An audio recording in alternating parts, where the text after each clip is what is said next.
పోసానికి heart stroke అనేది ఒక drama. ఆయన అడిగిన టెస్టులు అన్నీ చేయించాం. ఎటువంటి రిమార్క్ లేదు, ఎటువంటి నెగటివిటీ లేదు. అంతా కూడా ఆయనకు బాగానే ఉంది. కానీ కావాలని డ్రామాల హృదయం నుంచి అంటూ కూడా రైల్వే కోడూరుకు సంబంధించినటువంటి సిఐ వెంకటేశ్వర్లు చెప్తున్నారు. పోసాని ఆరోగ్యం పైన మరొక బిగ్ అప్డేట్ అందిస్తున్నారు అధికారులు. ఆయన అంతా డ్రామాలు ఆడాడు, పోసాని అనారోగ్యం అంతా కూడా ఒక డ్రామా అంటూ కొట్టిపారేశారు. ఉదయం నుంచి కూడా కావాలనే పోసాని ఈ నాటకం ఆడారని చెప్తున్నారు. పోసాని అడిగిన టెస్టులన్నిటి కూడా చేయించాము. రాజంపేట రిమ్స్ లో కూడా పరీక్షలు నిర్వహించాము. పోసానికి ఎటువంటి ఆరోగ్య సమస్యలు లేవు. రిమ్స్ నుంచి తిరిగి రాజంపేట సబ్ జైలుకు తరలిస్తున్నామని చెప్పి సిఐ వెంకటేశ్వర్ చెప్పుకొచ్చారు.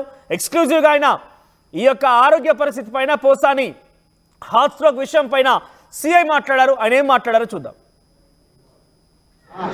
పోసాని కృష్ణమురళి గారిని మొన్న నైట్ మేము అరెస్ట్ చేసి రాజంపేట సబ్ జైలుకు పంపించడం జరిగింది.